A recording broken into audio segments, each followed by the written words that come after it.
So moving on to our main topic here, do you have a plan during market downturns? And again, this conversation will focus mostly on folks who are retired, but I think it's important because in down markets, one, we don't know when they're ultimately going to show up, but then two, how can you be proactive in making sure that you're not impacting the longer term view of your portfolios and taking the right steps, especially when you're in that withdrawal phase of life and potentially living off of your portfolio. So what we've done here is built, four key items we're going to focus and dig into a little bit further here. And the first one we like to start off with is know your numbers. So if you want to take that one, Carrie.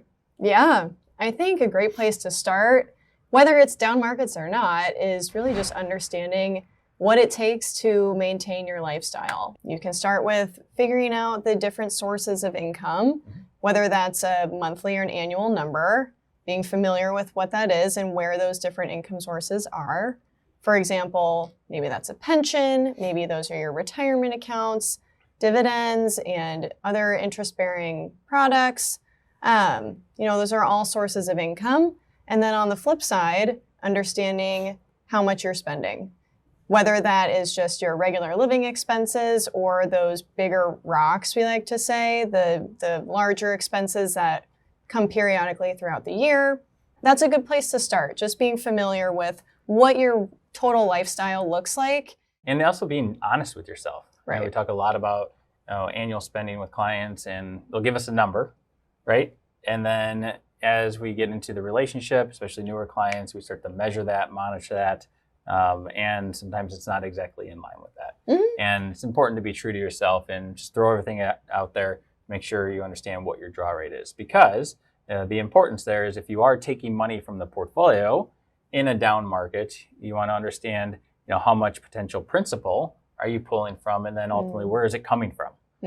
Because as we're managing portfolios, especially when the markets are down, it's imperative to have that proper safety net or potential emergency savings out there, so you don't have to necessarily sell low at that point. Exactly. So I think the important thing there is know your numbers and be honest with yourself. The last part of that then, it also ties directly to our financial planning software, where we are measuring that with good markets and bad markets built into that. So it's definitely important to make sure we're benchmarking accurate numbers here to give you real feedback of how those trends look as well.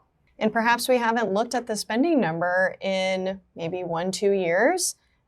It's certainly possible that your expenses from 2 years ago are different than they are now. Yeah. And so this is an ongoing process. It's not something that should, theoretically, hypothetically, it should not be something that carries a lot of guilt with it. It's being honest with yourself and, understanding what it takes to live your lifestyle, and then figuring out all the different ways to backfill that income. Keep in mind when markets are good, maybe that spending can expand upward a little bit, or as we think about when the markets are down, there's opportunities to minimize some spending somewhere and minimize withdrawals from the portfolio. That's just going to add to some benefits down the road. Next one we're going to focus on is know what you own. And I think this is extremely important, especially in when market volatility starts to pick up. Even talking to potential new clients, conversation we had more recently was that they were down 30% in this recent downturn when they're over the age of 70 at this point. Certainly that could be a potential right portfolio for them if they have a long time horizon or even big legacy goals. But in this case, it wasn't. They were definitely just taking advantage of things that have been doing well, which certainly is fun on the ride up. But on the way down, it becomes very stressful, especially as they're looking to continue to maintain their lifestyle and really understand where the next dollar comes from. So this is something that the investment team here at Capstrat is always doing on our clients' behalf, specifically to our managed portfolios, to make sure we're not overexposed to risk relative to the risk tolerance that's in place and the asset allocation that was agreed upon there. So certainly in this time, it's important to always just peel back the layers a little bit further, understand what you own, and make sure that it's something that you're comfortable owning, and it's a good company to own, or a good fund or ETF to own for the long term. Okay?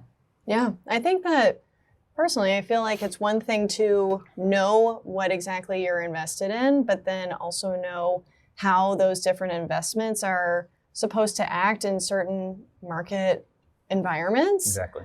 And being comfortable, I think that's part of being comfortable with the overall portfolio that you set out to invest in the beginning, which ties to having a consistent risk tolerance. Exactly. So, Neil, if you could tell us more about that. Yeah, and I think this is important because last time in the last video we were talking about what we don't want is that your risk tolerance is cyclical, meaning when the markets are doing well, that you feel more comfortable taking more risk, or when the markets are down, that you feel like you need to take less risk. Mm-hmm. What creates the best outcomes is when there's consistency around that risk tolerance. Mm-hmm. But one action that can be taken in this environment is always just evaluating that and making sure that, especially when things get volatile, that you're still comfortable with that. The last one here, evaluate opportunities. From our view, this is a long journey, Mm-hmm. even if you're in the retirement phase or if you're even in the accumulation phase.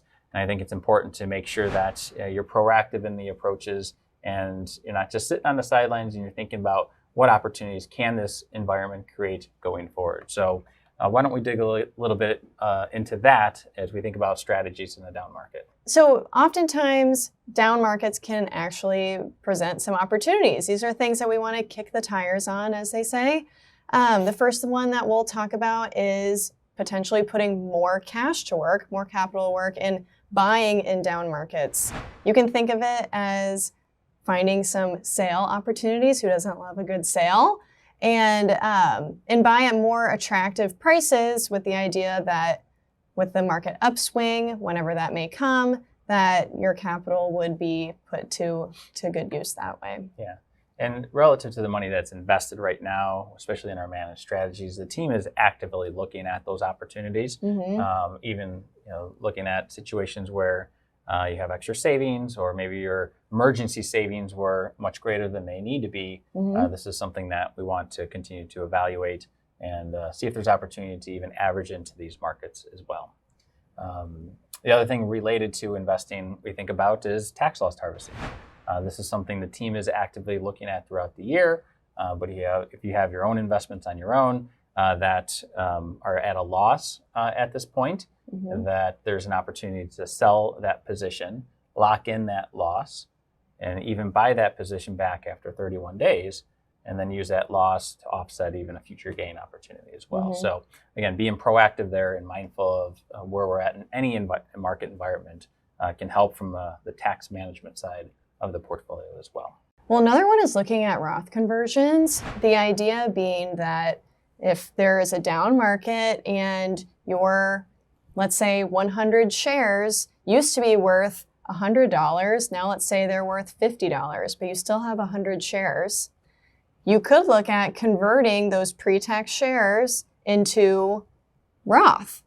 And the idea is you would be getting your 100 shares into your Roth bucket for them to grow over time once the market comes back eventually. And that would just offer a growth opportunity in a Roth structure versus having those shares grow in a pre-tax structure. Yeah, and we always like to say, like, Roth conversions, even though it's a hot topic these days, Mm-hmm. is not a one-size-fits-all approach.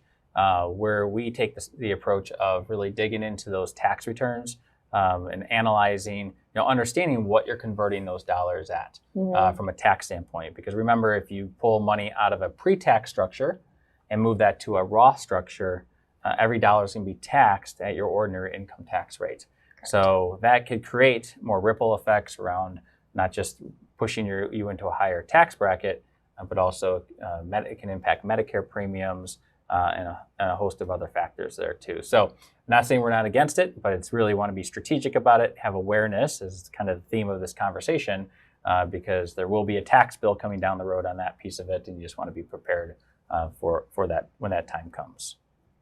And then the last one we'll just hit on is just thinking about wealth transfers. Mm-hmm. If you're in a position where you're looking to either gift money to your children or even shares of stock to your children, as Carrie just mentioned, when markets are down, you can gift a lot more shares at a lower value. but also thinking about just managing your overall estate tax. If you're in that position today, this is an opportunity to shift wealth out of your own personal estate into either a irrevocable trust structure or even gifting to your children or other loved ones as well. The benefit of that, again, is shifting that at a lower basis or price, and then having all of that continue to grow outside of your estate if you're in that position today. So the theme here is not to just sit on your hands, right? Is really to look up, look at the opportunities that are out there today. Again, they're going to be unique for everyone out there, and making sure that this is specific to you and you have that awareness of any potential impacts either way. Okay. Well, it does also really tie into our overall tax planning process that we like to implement. So that's also why we continue to reach out and encourage you to upload your tax return to the vault, because a lot of these strategies that we just talked about, we can measure through our tax planning software. So we can potentially turn some of these ideas into actual strategies, but before we do anything, we always want to make sure that we have that conversation and really do our homework first. Yeah, exactly. And when we think about what can help is, we'll be having these proactive conversations throughout our meetings, and especially through our year-end meetings, but certainly when times are volatile, especially in the markets, we'll be reaching out and making sure that we're at least having these discussions. In the meantime, if you have questions, reach out to us, and we're happy to address those one-on-one and as soon as possible here. So thanks for joining us here today, and we'll look forward to seeing you next month. Thank you. Bye-bye.